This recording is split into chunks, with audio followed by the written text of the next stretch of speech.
This month on Kamen Rider Gavu. You can borrow mine. Thanks. I lost something once. I lost something I couldn't live without. My identity. The stages of the game will also be based on famous battles which actually took place in ancient Japan. So here's this giant enemy crab.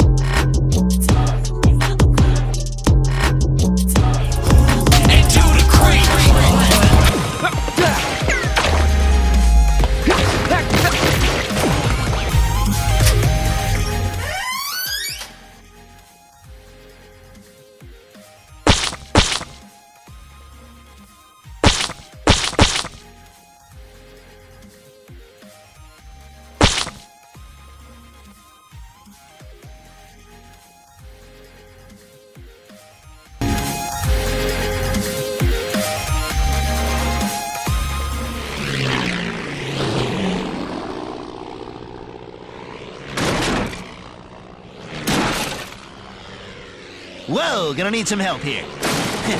Alright.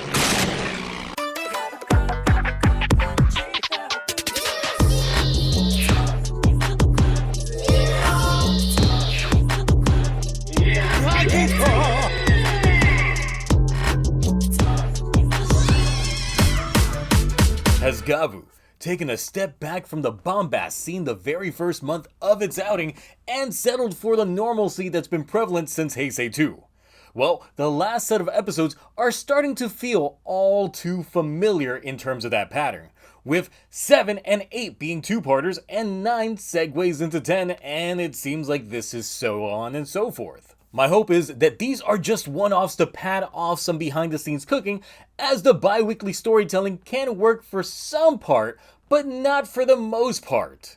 I do feel that the ongoing plot points is what can drive up the engagement. As episodic as Gavu has been up until this point, it didn't feel that way because the monsters of the week just weren't the focus. It was more so the overall story up until that point. What we've gotten with these set of episodes is more a prominent focus on the monster of the week and their victims as a driving point to drive the narrative forward. So really, I just wanted to give a little bit more preface regarding how I'm feeling when it comes to the structure of these episodes, especially with how they're flowing. Because fresh off the heels of New Chocolate Guy's debut, Shoma goes to check him out. Except they don't really know what's up with each other. So introductions are indeed in order. They got body mods? Check. But why they rockin' Go Chizos though? Maybe he's similar to Shoma. Or not. I don't know. It's weird. Anyway, so they fighting for humans? Check that one off. Cool. So how about those names? Hanto, you got something that's not painfully obviously chocolate? Valentine's Day. Genius! Genius! How about you? Red Gavu, but you're okay, there we go. Much, much more ambiguous. Great, our duo is set as they exit gracefully. I said gracefully. We got our odd job of the week, this time helping out Sachika's great aunt, who happens to be renting out some space to some artists. But enough about them, let's do some Damn it, Shoma. How about some... Damn it, Shoma. Surely some eggs. Just go, Shoma. Luckily, Sculptor Girl could use a hand and... Damn it, Shoma. Oh, wait! That's all that needed some work! Now back at Stomach Inc., Nirub's got some mods going, and Grota's getting impatient by the lack of stock recently. But Shitter and G blame the workforce, so she goes to have a little performance evaluation. Suga gets the restock of Gochizos ready, but Hanto's got questions. Namely, if he has any scientist buddies. But I guess not. Oh well, what's Shoma doing? Getting benched. Damn. Well, seems like proper time to go get with your unk to get that nice new merch. Able to take in the tears of his Gochizos and show him what they've seen. Also, does he know anything about other renewed scientists? No? Oh, well, this week's renew of the bye week is the guy who got modded by Nirab. Except he's some art dealer with eyes for the armless. And you know what has no arms? That one girl statue. So, she's about to get got. While Shoma almost gets got by Hanto as he makes his cardboard hideout for the Gochizos. But while looking up the receipts of Hanto's transactions, it turns out that he's been out looking for info regarding Granoots and Kamen Riders. Which, look, it's kind of sus if you ask Hanto, especially now that he's one too. So, I guess the contract's over and he heads his own way. While Shoma gets the deets that there's a Granoot on the loose. Oh, okay, shit, you're still reviewing stuff? I thought you died. No, they're just some real life stuff. Uh-huh, well then, how's TCG Pocket going for you? Listen, that's a non-factor. Ran out of packs to open? No. You gonna get that? Thought so. Well, we've got a 2-for-1 for you folks, because while one fight happens this episode, the other one segues onto the next. Speaking of, this week's fight commentary is brought to you by Segways and the hit film Paul Blart Mall Cop. Not all heroes ride bikes. Some just look dumb. So after exposing that Granoot, Shoma goes straight to Gummy. But that's ineffective. So let's get some Gochizo on Gochizo violence as Chokodan executes Popping Gummy. Devastating. That gives us a brand new form. That's right, we've gone chocolate and we've got guns. So let's see them bullets pop off and...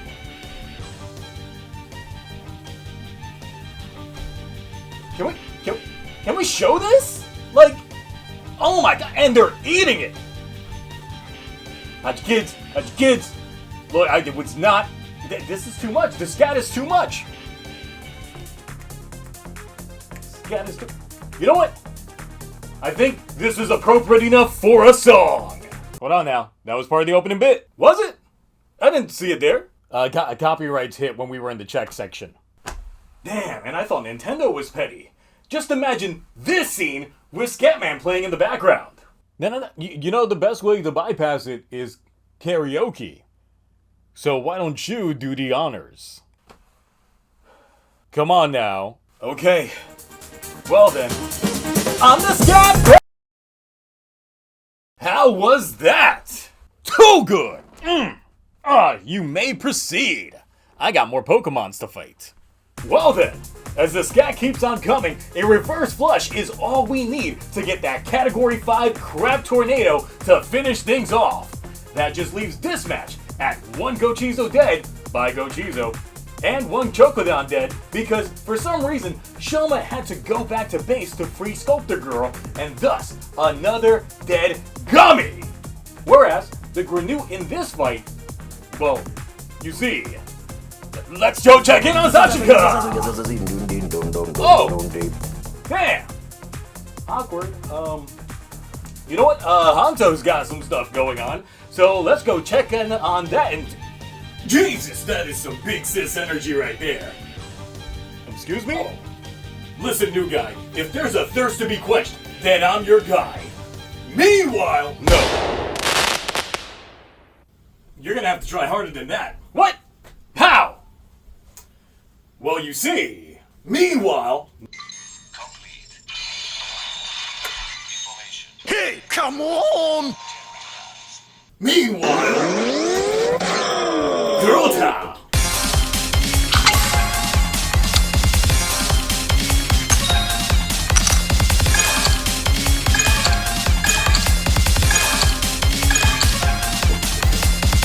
For the force! Wait, but you still exploded. Now hold on a minute. It wasn't from you, it was from my Mega Nut. Now, if you don't mind, I think the fight kind of kept going while everything else was going on. What? So it's over. And the kilo stopped! No, that was for me! That was for me! How many Gochizos died? How many Gochizos died?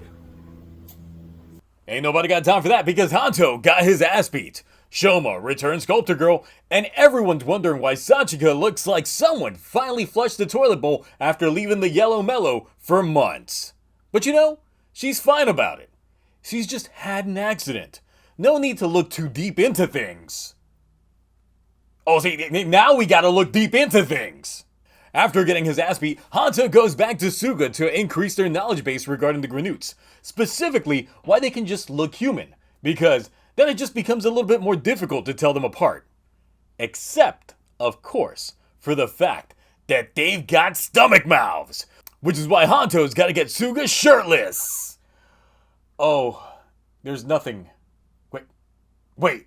Oh, hold on. Enhance. There's nothing there. Y'all see it? There is nothing there. What do all humans have on their stomachs? A belly button. Suga has no belly button. Not only that, but he's got a weird lack of tan around that part of his stomach. Could it be a skin graft? Hanto clearly notices this, right? No? No one. Then what's the internet focused on? I think it was the cross mark right there on his stomach. You mean something most people have from just sitting and slouching? Okay, let's check in on Shitter and G, who, after failing to disclose info on Shoma while still lacking in their productivity, have now joined the unemployment line. Hooray! Now let's see about folks who actually have a job, because Shoma and Sachika are still working at her aunt's, and Shoma even nailed down trying to be calm with it. But Hanto's out here trying to get the deets on the missing artist case, and Shoma's not about to let this man get too close to Kamen Rider case. So Hanto cases out the place anyway, until they leave and convenient Italian man shows up. But listen, we can worry about that some other time, because we gotta dig deep into that Sachika backstory. Because her auntie shows up knowing the truth, that she just got splat from that painter guy. So, what's this tragic backstory? Because I'm here to get them deeds! 幸かにはうちらの気持ちわかんないよ。 What? You mean you're just some privileged girl who tries to put herself in the shoes of the less entitled folks and failed? Well, I mean, that's kinda humble. It's a good thing that her startup business looks exactly like your typical rundown fixer-upper mom and pop. Nah. This girl definitely reeks of money. Yeah, no, I gotta end up docking some points for that, because it just reminds me of social media the last few years, of people just virtue signaling. But you know, enough about that. Let's proceed, as there's another stakeout.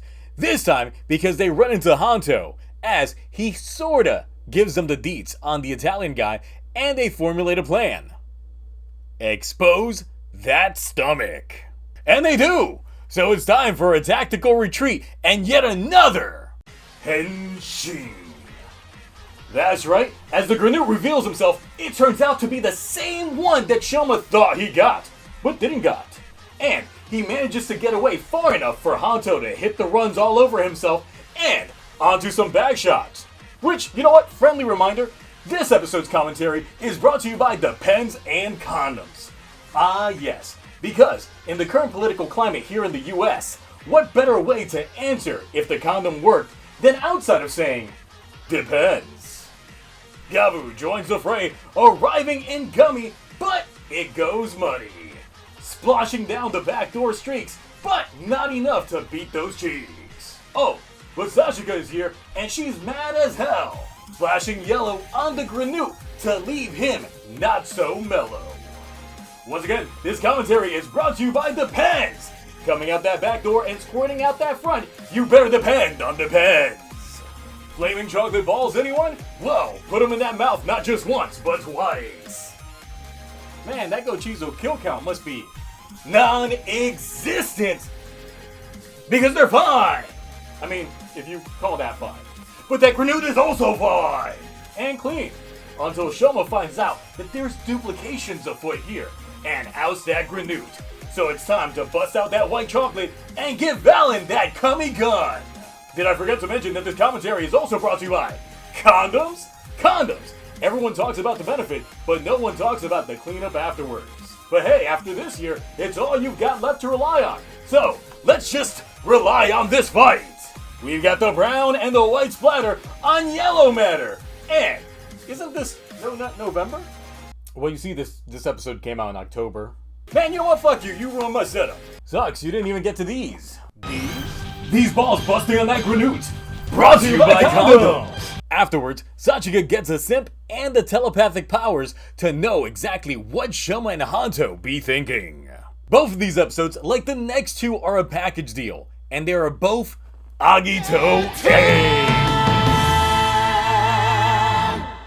Although both episodes did start off strong in various different degrees, what messed things up and started subtracting points was the substance to it all. See, originally when I watched episode 7, I was feeling that it was just an A because of how incomplete it felt. It really was an episode that relied too much on the potential payoff of the next one. First off is Sachika's backstory. She really was just a girl of privilege who went into doing what she's doing just to prove folks wrong that she doesn't understand their struggles. And as someone who did grow up not well off, scraped by, and worked my way up to get where I am now out of merit, she does represent a somewhat social elite person that just missed the entire mark for me. I really hope that they do more for her character than this, because it does come off as a bit shallow.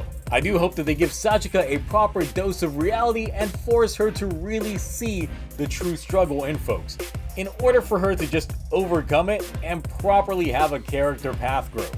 The other part of the disappointment comes from Nirov's modification. I really expected more than just duplication. Since look, I'll be honest, in the beginning of the episode, I didn't know that the granute that he was modifying was the same granute that we got in the episode, just because the glasses, it's Clark Kent syndrome. So it honestly made me think that it was a different granute, and then we were just gonna have a long game of cooking here, but no, it was just the means of that one granute to have some additional gimmick that we can attribute to the increase in experimentation. But those are the major criticisms that I have about these sets of episodes, but there is a lot of good, and I'll outline that towards the end of this when I actually start going into a little bit more of a deeper dive. But if you've watched me for a while, you'll know that I'm a person that gets invested into the narrative that's established, and how they establish it ends up tuning my mindset. Eventually, this show was going to hit normalcy, and it looks like this could be it. Or is it? As we move on to the next two-parter. Halloween is here, and Shoma's got that budget Kiva fit. Enjoying the fact that free candy is available, so it's gotta feel like an all-you-can-eat buffet. All this while Hanto overhears some girls about a kid gone missing. So he makes the completely rational decision to talk to kids as a stranger. Perfect reaction! But as it turns out, we've gone traditional Toku this week, with Chitter and G coming up with the perfect plan to wrangle themselves up a load of spice within a short amount of time. Let's first check back in with Shoma trying to solicit candy from strangers. And just as he's about to gorge, one of the girls from earlier clearly wants some, but can't. That is, until Hanto shows up and scares her away right past unimportant baker guy that Hanto can't dodge and into a car that she almost couldn't dodge. Take it away!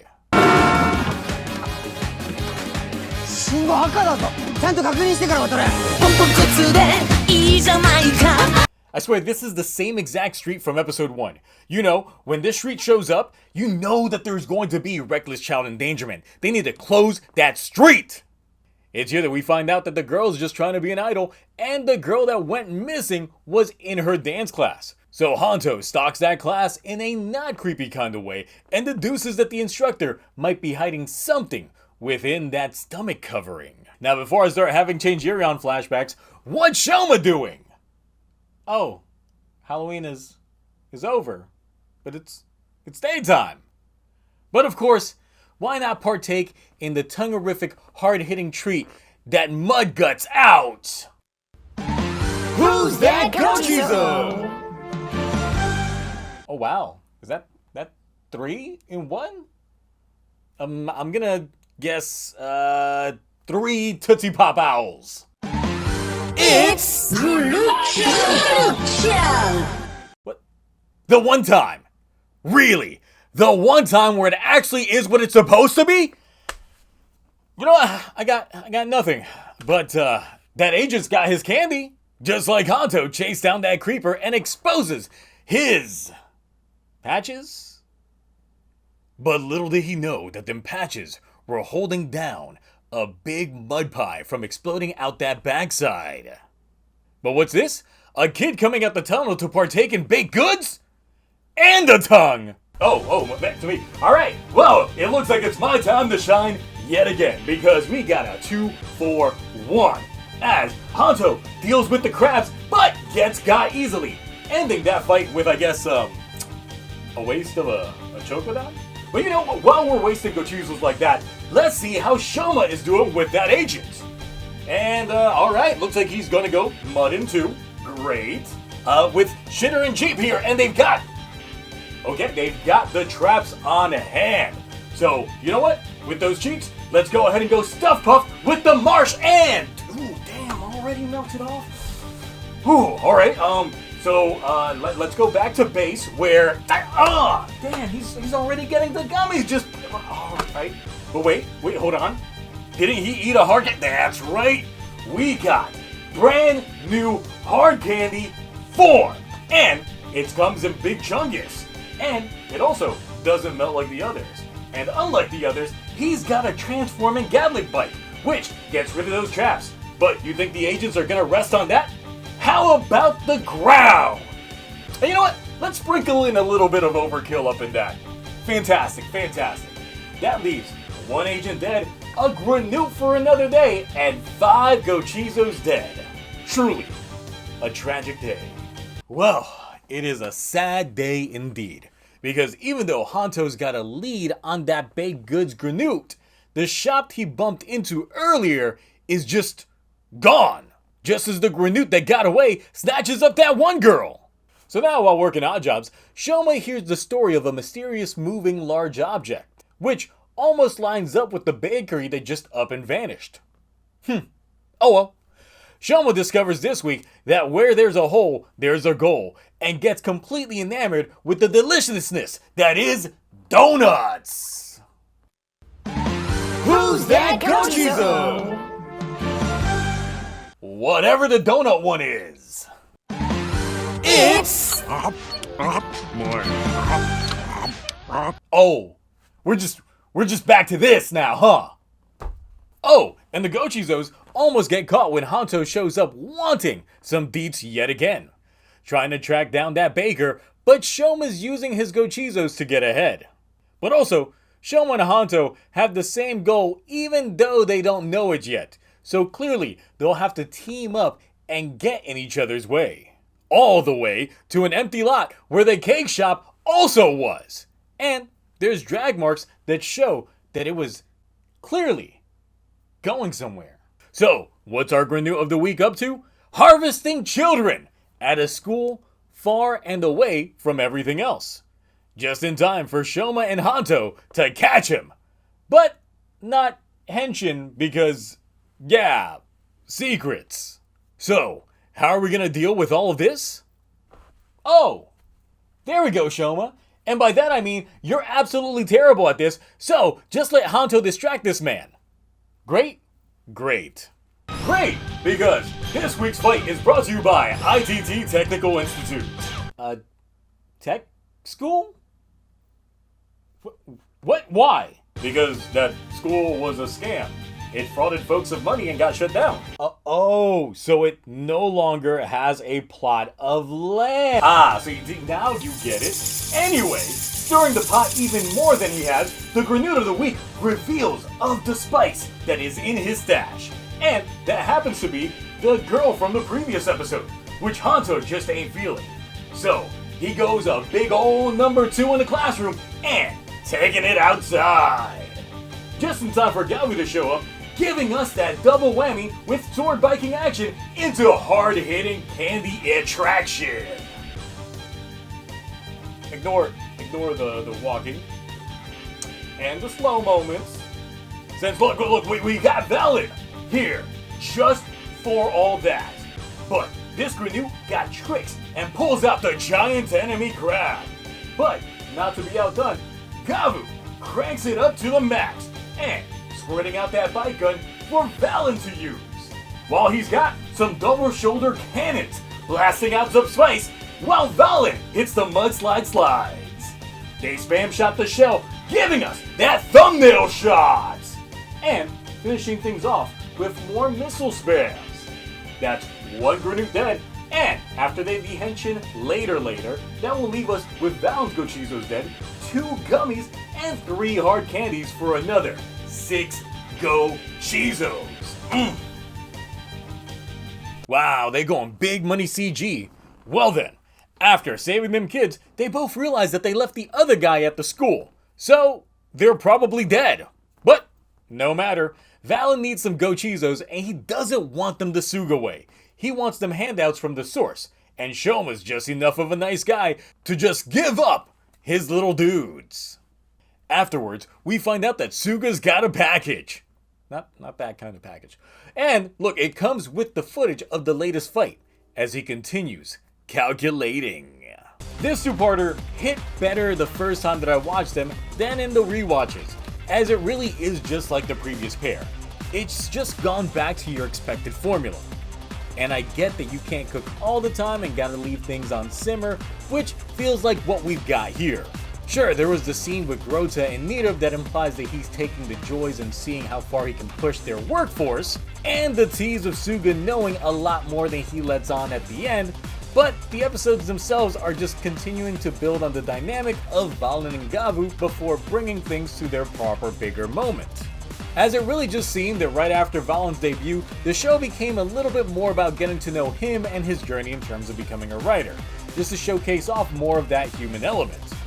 But that being said, both these episodes will follow the last 2 and also be getting Agito. Hey! Now we get on to the latest episode, which I feel was going to be a little bit of more of the same, but threw a bit of a curveball, huh? So, what exactly happened this week? Shoma discovers the deliciousness of sushi while overhearing some girls chit-chatting about guy problems. So Shoma takes them to Sashika, where it appears that Glasses girl Emmy is meeting her online boyfriend tomorrow. But there's a catch. It appears to be Hanto! But Shoma and Sashika at least know him, so they come over their intimate conversations and yeah, it's completely cringe and doesn't seem to be him at all. So sure, let's just go ahead and get the man himself right on over and... Whoa, damn, she's just coming on a little bit way too strong over there. Okay, bro, really pulling, and I don't even know who you are out here. But as it turns out, we do get a clear look at Hanto's ring. And it turns out that it just says, the truth is love. So I can finally have closure in my life.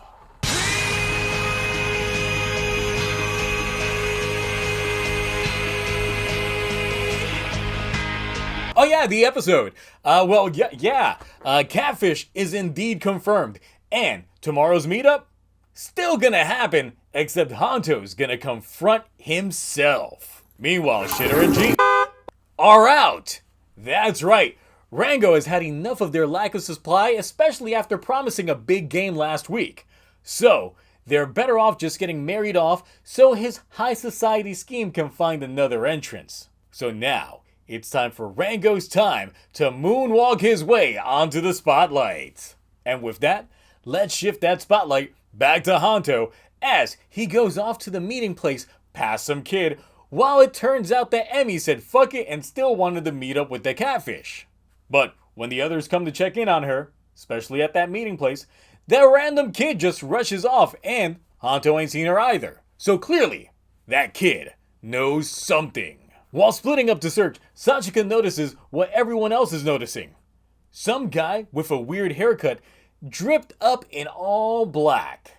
Some folks amused, some folks confused, and this guy clearly finds this odd enough to record on his phone. Shoma, on the other hand, finds the kid and an agent. But I guess he's a strike first, ask questions later, because the kid's stronger than Joe from Beetleborgs. Turns out that he was the Granute the whole time, getting Emmy on her way out to meet her match. But that's not the only Granute in the area, because Rango is there to watch the fight as well, letting Shoma know that none of the current events would be happening if he just hadn't interfered. Woo! Alright, let's get ready to rumble with this one! Because I'm sure that the tight spaces confining this fight will lead to some creative beatdowns. With 3-on-1 fight of Gavu versus Granu and 2 agents, and the abuse Gavu receives is just absurd! It's kind of what people were expecting from the Jake Paul-Mike Tyson fight, but instead it was just loading and a sad old man. But here, they're throwing everything in Gavu. AC? Check. Point blank shots? Check. I mean, he kind of gets a good shot in there. But vending machine? You better believe that's a check. How about we try flinging that mudsliding choco, giving everyone that Hershey pie, but gets yeeted instead. Yes, we gotta go hard candy with Gatlin and Big Form, unleashing the candy barrage that's down to those agents. Look, even Rango can't deny that strike. He gets it. Also, that Granu ran off while Gavu got vended. So Honto's up to bat now, taking in the sacrificial hits to get his hands on that glass. First getting in that chest mouth, then the shoulder mouth. Look, it's fine though, because he saved that glass. Passes it on to Gavu just for him to get called monster. You hate to see it. Well, back with Honto, it looks like he's the one on the menu now, leaving us only 2 Got agents, 2 gummies, 2 candies, and maybe 1 flown Chocodon. I don't know about that one. Missing in action? Someone else's pocket? No idea. But we definitely got Valen's Chocodon getting got. This includes 1 extra crispy Honto, fully exposed for Shoma to see. This was indeed an episode that, although a 2-parter from the looks of things, fell back into the same episode style from before we started hitting these 2-parters. Feeling like its own self-contained story, there was a Monster of the Week back yet again next episode, but that plotline regarding Emmy and the catfish is essentially done. And I don't know how big of a role that certain catfishing act will end up being next week, as it seems very focused on Valen's reveal and Shoma allowing himself to reveal himself as well. But this episode, as a whole, probably had the best fight of the show thus far, with those close quarter action sequences with the dynamic camera really working. And with the way that the Valen arc has been going so far, this is a good way to start bookending things. Rango makes his big debut and had an odd first reveal specifically with Sachika that I'll get into in a moment, and it looks like the major shakeups are likely coming soon given what we've got here. But with that being said, this episode definitely brings things back up to that stomach ass. With these episodes of Kamen Rider Gavu, we got the Muddy Buddy Chocodon Gavu and the Hardly Hardy Gurukan. So with that, let's talk form.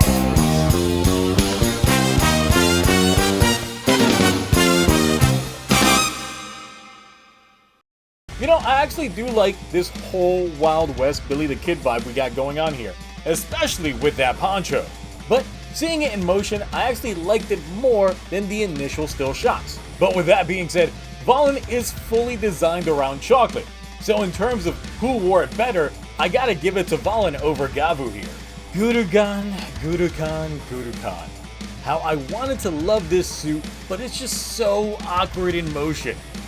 First is obviously the helmet, in which that lollipop is just too blatantly flat on that helmet. And then there's the hands, or the set of extra hands. Because, of course, he's got the big large knuckles, but his regular hands come out from underneath it just to hold his sword and to do awkward motioning of his belt. Like, I get that it needs practicality, but it breaks the immersion of the literal transformation as we see with Fuomalo and his lack of being able to hold stuff. Add in the walking, and yeah, this is easily my least favorite amongst the Gavu suits so far. And for those curious on some of those other forms that haven't debuted in the show but we've seen scans of, I do talk about those on the live streams of Tokutonic Shift that we have live every Friday night, typically every Friday night, which I also end up doing channel updates there as well. So if you are curious about the output, if there's going to be any delays when it comes to releases or anything like that, you gotta check those out to find out the information. But anyway, let's get to what we've got here in terms of these 5 episodes. Because this set of episodes, along with the one right before and the one right after, are essentially Hanto's arc, giving us his origin, his character build-up, until the proper revelation for Shoma this week. It's very interesting how they ended up doing it, because it did feel like the show within a show within intersecting parts. They properly gave Hanto his own storyline adjacent to what Shoma had going on, and it worked. Shoma did take a little bit of a backseat these last set of episodes, but it was more of a build-up to Hanto as a character, especially after his poor introduction in the very first episode. Though I don't know if this was intentional or not, but I'd previously stated that the show's structure was feeling a little bit more like the first half of Heisei. But then, these episodes actually started feeling like we were working in the formula for Kamen ground that we got in the second half of Heisei. It makes me wonder if and when we get to our third writer, how they will flush them out. Will we just end up with Reiwa flavoring, which kind of seems like Heisei too late? Or will it be something a little bit more nuanced? And full transparency, obviously, like I mentioned before, the format for Hanto's episodes is part of the reason why I dropped them down to an A, as they do feel like an incomplete package. That being said, there are a few things here, and as I mentioned before, Suga's got to be hiding something major. We've got the lack of a belly button, which would either be from skin grafting or something different that most commonly is used for in science fiction, artificial creation, which would imply that Suga himself was created, and whether he's a human or Granute experiment that got cast away, that's all a possibility. Hell, it could even be that he was an experiment between humans and Granute, and he had a very similar unfunctional Gavu like Shoma, and they instead removed it. Then there's how he acquired the footage from the giant crab fight. The package it came in were bundled in red and yellow bands, and if you combine those colors together would give you orange, which would imply Nira. So there's gotta be some relation between these two. Shida and Jeep get tossed aside and it pretty much lines up given where we are in the show. As the youngest siblings right above Shoma, they are easily the ones to predict being down and out. But trying to marry them off into high society, I did not see that one coming. Makes me wonder if Jeep's gonna either man up, or if the woman that they pair him up with is built like an Amazon. This does bring the potential for them to come to the human world as a form of escape and start forming a coalition with Dente and Shoma. Rango's appearance in this latest episode is what got me though. It's one of the main reasons why I ended up elevating this to an S ranking, because it is definitely a choice to have Sachika be the first person of the cast to run into him, and this just sent my mind spiraling.